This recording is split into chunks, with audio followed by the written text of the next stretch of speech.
L'État doit inscrire les techniques de construction en terre dans les centres de formation de génie civil, par exemple, afin que ces techniques soient combinées avec les techniques qu'ils appellent modernes pour donner un renouveau architectural.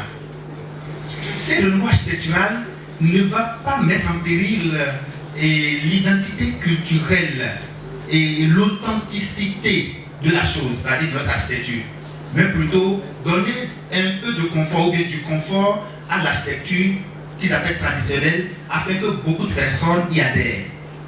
Dans un contexte de réchauffement climatique, où aujourd'hui on lutte contre le réchauffement climatique et les matériaux non biodégradables, l'État doit donc interdire certaines constructions sur son territoire.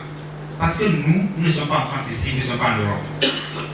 Pourquoi, par exemple, en Europe, les gens ne veulent pas construire comme nous, exactement, et nous, on veut construire comme eux?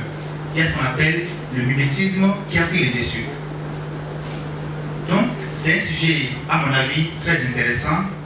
Et je m'en voudrais de ne pas citer Saint-Exupéry qui dit « bâtir avec ce que l'on est, avec ce que l'on a et ce que l'on sait ». Ce que l'on a, ce que l'on sait, c'est ce que nous avons ici et c'est ce qui ne nous coûte rien. C'est ce qui nous permet de construire et de vivre longtemps. C'est ce qui nous permet de construire sans dépenser. Et c'est cette seule architecture qui va toujours pérenniser et le vivre ensemble.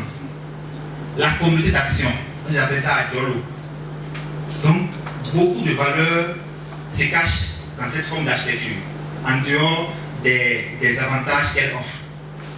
Et il faudra y travailler afin que la génération qui vient et nous puissions laisser un héritage pour le reste qui viendra.